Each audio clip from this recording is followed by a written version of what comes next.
This is Rabbanit Sarna and Rabbi David Wolkenfeld. Shalom and welcome to the Straw Hat. We are the official podcast of Anshe Shalom B'nai Israel Congregation, an Orthodox synagogue in the beautiful neighborhood of Lakeview in Chicago, Illinois. In this episode, we will be talking first about a new program in the shul called Learn and Earn, Lilmod Uleharviach. It's a program primarily rolled out for kids, but adults are welcome to participate as well, and you'll hear all about it on this episode. Then we're going to interview some participants in the program. We are going to have 4 Wolkenfeld children with us here in Schlensky Studios. And lastly, Rabbi Wolkenfeld and I will be discussing the shiur that he gave at Tikkun Leil Shavuot about Torah holding and Torah stands. Let's talk about the new Lilmod Uleharviach, the Learn and Earn program that has been launched a few weeks ago.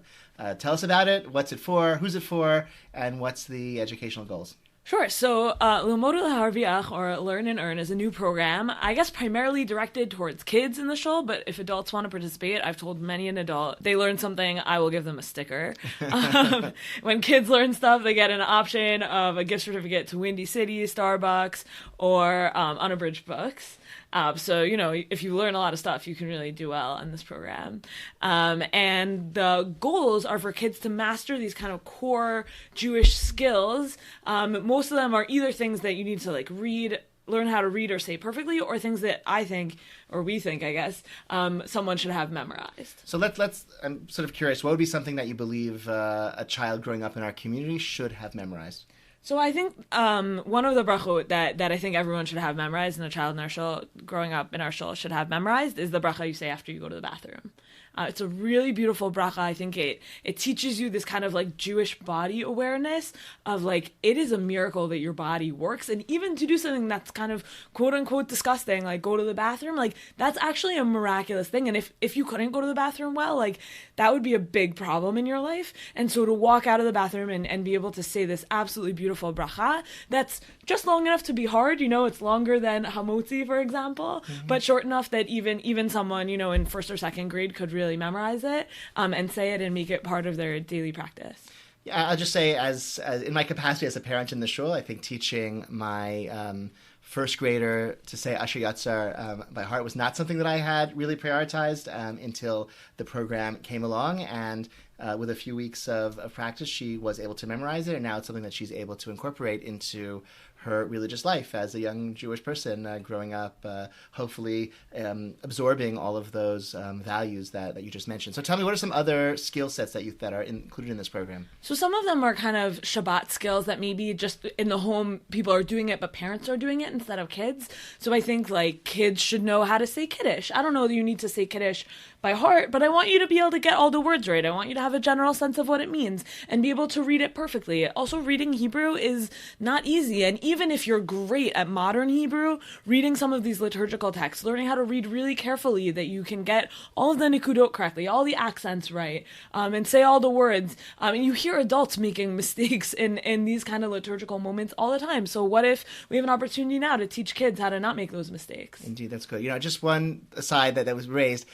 Kiddush on Friday night is a mitzvah that it's incumbent upon men and women, adults, and only adults can fulfill the mitzvah of Kiddush for other adults. And so, for sure. So your child shouldn't say it for you if you're an adult. But when I was growing up, everyone around the table, just so that my brother and I would learn it, everyone around the table made their own Kiddush on long winter Friday nights, and it was a good learning opportunity for me and my brother. Beautiful. That's beautiful to make for a child to make his or her own Kiddush, to master that skill. But adults should be making sure an adult should make Kiddush for other adults at the meal. And if certainly in many families it's customary for a husband to make Kiddush, if he happens to be away for a Shabbat meal, certainly the adult woman at home should make Kiddush and not her 12-year-old, 10-year-old son, right? That's definitely okay. So, it's, any other ones? Where can we find out this list of skills? Is there tell us the website? Sure. So you can find it at asbi.org/learnandearn, and it'll actually redirect you to a WordPress site where you can see all the different skills. And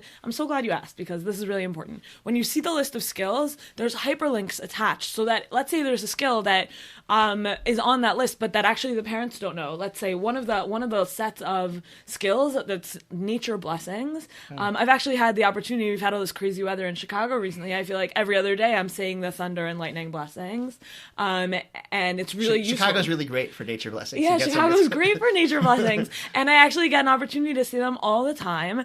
I know that I feel that a lot of people don't know them, or the rainbow blessing. What a beautiful blessing to say a blessing every time you see a rainbow. Of course, everyone stops to go, ooh, ah, but what if you took that moment to go, ooh, ah, thanks, God. That would be like the more Jewish way of experiencing that moment. So, but probably a lot of people don't know those. They're a little bit less common than, let's say, the food blessings. So I have links on the site which you can follow, which will have the blessings written out with nikudot, with vowels, and they'll have them in transliteration, and some of them will have even recordings that you can practice with. And if you're looking for certain resources in order to learn these skills and you can't find them, I'll just make them for you. Meaning, if you're looking for something in transliteration, I'll write it out for you. Or if you want a recording that you can listen to, let's say in the car with your family, I want to emphasize that, because I think that's a real core mission of the shul, that if you decide to raise your children in our shul, we will do whatever it takes to help you raise them as empowered and educated Jews. And even if you don't have the skills yourself, that's what the shul's for, to come and meet you and fill in those gaps in your own sense of competency in teaching those skills to your children. We want every child who grows up in our community to have really the maximum education that their parents want for them, and we're here to meet that need. So we will make personalized recordings. We will sit down and help reinforce the skill set with your kid. We'll find a sign language interpreter if you want. That's what it takes. Although probably nobody listening to this podcast will need the sign language interpreter, but maybe you'll know somebody. We will do what it takes to make sure that we can partner with you to give your children these skills. And the other thing I'll say is some parents have come to me and said, I want my child to participate in this program, but they really know most of these skills.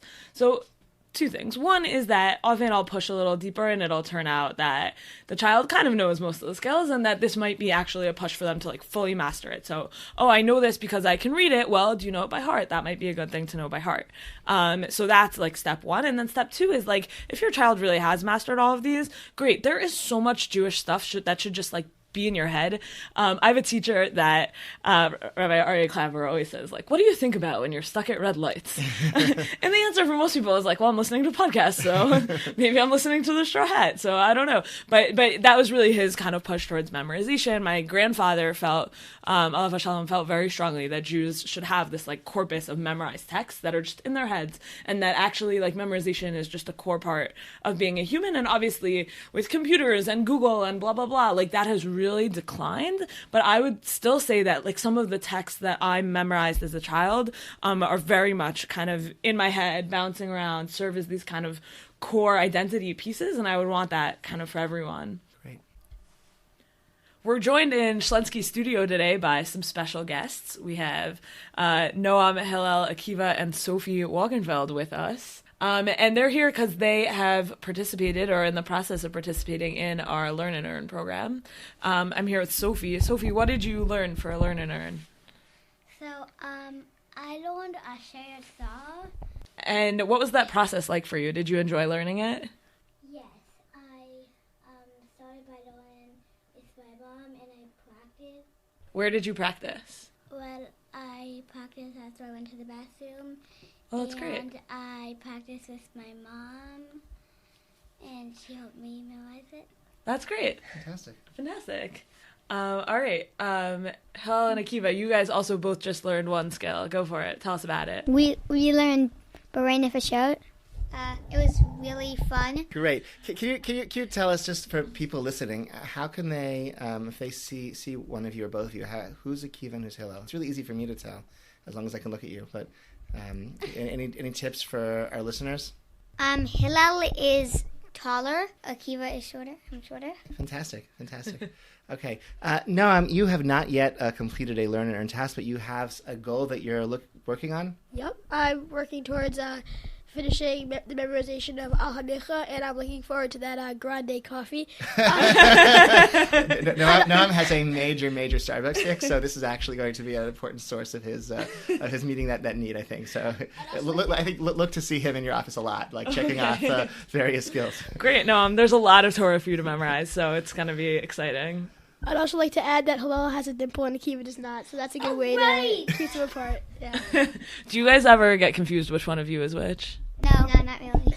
Okay, that's important, I guess. I have a question. How did one of you guys worked pretty hard on getting all the words right in Borei Nefashot? Why is it important to get all the words perfectly? Because if you say it wrong, it could also change like the meaning. Yeah, exactly.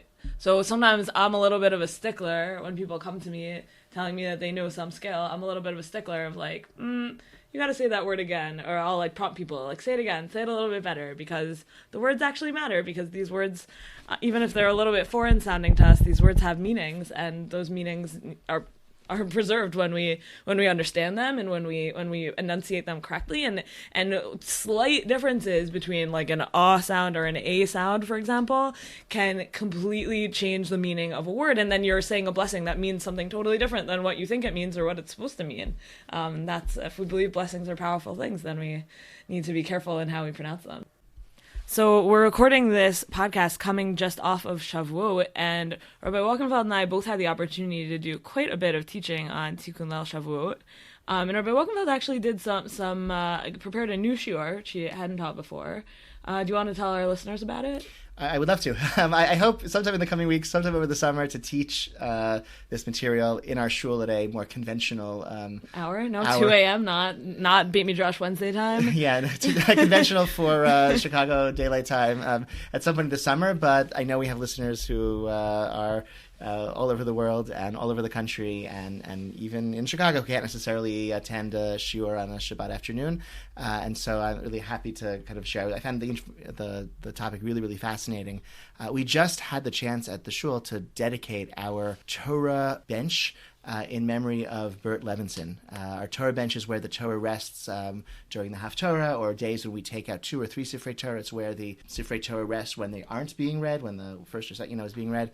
And many shuls don't actually have a bench of this kind, like a bench with holes for the Atzei Chaim to go into. Many shuls, and actually the places where I had davened before I moved here, somebody holds the Torah in his arms when it's not being read, and actually looked into it as a halachic question. When I moved here, I saw that there was some halachic debate about that question, and was told, I think 6 years ago, don't rock the boat. It's don't, you just really. But I wanted. So what are the sides to that debate? So Rav Moshe Feinstein is very much against this practice. Although it's interesting, really, how he frames his whole discussion was a synagogue where, in his words, the people were too lazy to hold the Torah themselves, and they wanted to build this bench to put the Torah because they didn't want to hold it themselves. And that really animates his entire survey of the sources, and really is just sort of coming from this place of how disrespectful would it be that, like, you're in a synagogue where the prior practice had been to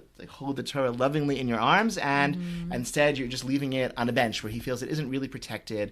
A toddler could go up and fiddle it. Even if there is no toddler there, just the fact that it's exposed and accessible is fundamentally, objectively, he believes, disrespectful. The other side of that debate comes from the sefer called the Dat Sofer by Akiva Sofer, from that great Sofer Schreiber, a family of halachic scholars going back to the Chassam Sofer. So the Akiva Sofer says that the reason why you put the Torah in some sort of holding, some sort of carrying case, a bench, specially made for that purpose when it isn't being read, is because it's really hard to pay attention to Kriyat Torah if you have a Torah in your arms. And so from the perspective of the poor fellow who's tasked with holding on to this Torah during the long laning or during the Haftorah, he's missing out on paying attention to the actual Torah being read. And fundamentally, the greatest way we show respect for the Torah is by listening to it, right? Yeah. As it's being read. And that's the other side of it. Do you wonder whether that changed with the invention of Chumashim? Say more. Meaning, if everyone is just listening, if everyone's just having this like audio experience, then holding a Sefer Torah shouldn't be distracting. But once you're trying to juggle a Sefer Torah and a Chumash with which to read along, that all of a sudden seems like a much more complicated thing. That could be, or we're used to, like, for us, paying attention to Torah reading means following along with a chumash, whereas several hundred years ago and for thousands of years before that, paying attention to the Torah meant listening very carefully as the words were read. That aloud. And also picking up on this theme that I was talking about before about knowing things by heart. Before everyone just had a chumash, like, oh, I don't need to know the Torah by heart. Like, people really, really did know the Torah by heart, or large swaths of it. The original Aliyah, right, was someone just getting up and being called up and them just reading. And that kind of transitioned more into the model of an Olah and a Korah being separate individuals later. But that's certainly like the original kind of halachot around this. I'll assume people have this kind of. And then once we saw that introduction of we honored the Torah, not necessarily by how we placed it or how we hold it, but also just by listening to it. We then pivoted to reading some excerpts from an essay by Rav Hutner, the Pachad Yitzchak, about what it means for the Jewish people to accept the Torah. And he points out that at Sinai, all of us were there together to accept the Torah, and there are moments in Jewish history where the Torah was renewed. We renewed that acceptance of the Torah, and in each of those moments there was some element of all of us coming together as one Jewish people. A paradigm for that is the mitzvah Hakel, where the Torah is read, parts of the Torah read by the king publicly, and men, women, and children. Infants were all brought to. Why are the infants there when Hakel? Because it's reenacting Sinai, where all of the Jewish people had to be present, and he then takes that to apply to this sort of interesting historical curiosity that the Shulchan Aruch became this foundational book of halakha, one of the most authoritative and influential codes of Jewish law, even as it's constructed in this combination of the primary level, the Shulchan Aruch written by a Sephardic halachic scholar in Tzfat, and then the mapah, the tablecloth thrown over this set table, which is written by the Rav Moshe Isserlis in Krakow. And so he has a beautiful line. He says this table that was manufactured in Tzfat cannot be considered to be a set table until the tablecloth that was woven in Krakow is placed on top of it. And the two, this Ashkenazi and Sephardic partnership, is what turned the Shulchan Aruch into the Shulchan Aruch, this book that Sephardim and Ashkenazim can both use as an authoritative guide to Jewish law. And then, and for Rav Hutner, then that is this fundamental aspect of paradigm of accepting the Torah, just like at Sinai. We accept the Shulchan Aruch as this meld of Ashkenazi and Sephardic halacha, similar to the way we all came to accept the Torah at Sinai. Now, I guess I have to say, the Shulchan Aruch is not the final word, of course, in Jewish law. It really is a very influential stage in the development of Jewish law, and the way that the Shulchan Aruch is studied and read is with several generations worth of scholarship and commentary and disagreements printed on the page of the Shulchan Aruch. So it's really just a stepping point along the way, but a very crucial and indispensable stepping point in the study of any halachic topic that the Shulchan Aruch addresses. So does the Shulchan Aruch have anything to say about what you should do with your Sefer Torah when you're not reading it? Shulchan Aruch does not have any explicit guidance, which is why it was left to the later poskim to offer their own opinions on this matter. But you got to wonder if the Shulchan Aruch had those Sephardic Torahs. You don't need a fancy... Sephardic Torah is a little different, different. That comes up in the halachot about, how one should, the Torah should be open or closed during the bracha. My recollection is that the Torah is supposed to be open when the Olah recites the blessing before the Aliyah, and he just has to look away. So it doesn't appear as though the blessings themselves were written in the Torah scroll. But in between Aliyot, the Torah should be closed completely. And just when thinking about some of the discussion about, oh my gosh, the congregation's going to have to wait as it's open and closed, and how many times you open it, and can you maybe keep it open and just look away, you have to have in mind that some of the people having this conversation had in mind a large, cumbersome case, the Sephardic Torah case, which maybe takes longer to open and close, but nonetheless, that is, I think, the Ashkenazi practice as well. Keep the Torah open as you recite the blessing before the Aliyah, but look away, and then before reciting the bracha after the Aliyah, the Torah should be rolled up. And these practices around the physical Sefer Torah, they vary greatly community by community, and it's a really fun thing to do when you travel to go to shuls in different countries and watch particularly this. In the synagogue in Athens, Ethan and I were there a year and a change ago. The way they do Hag by the beginning of the Torah reading, one person holds one Eitz Chaim, another person holds another. The Gabbai takes a napkin and holds the middle, and they parade around the whole shul. This is like a terrible idea. It's they do it every week. week, so it's probably fine. But it was really different than what we're used to, and I was like, well, you can't do that with that's dangerous. Like all my instincts were like, but like this is what they do in Athens. That's really interesting. I guess have that experience more as like somebody orchestrating Torah reading here at our shul, and just having people coming in from all over the world who do Hagba and then put the Sefer Torah straight back down. The Chabad practices, or they kiss before, they kiss at, right? So you got to be careful before you assign some of these roles that the people assign them know how we do things here. Yeah. Hello, I'm Noam Wolkenfeld, and I will be hosting our first ever trivia segment on today's episode of The Straw Hat. And today's question is going to be, what year was this current building built? Okay. So if you think you know the answer to that question, what should you do with that answer? Okay, please record a voice message, and you can send it to Rabbanit Sarna or to Rabbi David Wolkenfeld. How do you record a voice note? You can do it easily on your phone. I'm sure you can also figure out a way to do it on your computer in this era. Yeah. In this era. Okay, cool. So record either a voice note on your phone, or you can send it via WhatsApp or on your computer, and then email it to us, and we'll patch that into the next podcast. We'll patch correct answers in. The first three correct answers could be patched into next episode of The Straw Hat. And don't forget to say your name in your recording.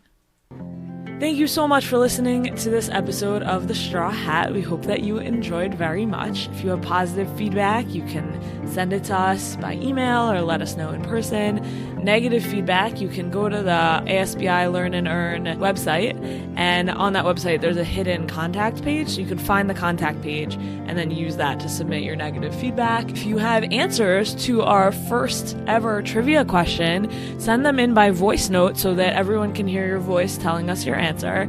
Make sure to include your name in your voice note. Lastly, we would like to thank our producer, Haley Leventhal. She keeps this podcast going, and we're really grateful for all of her hard work. Hope you have a great day.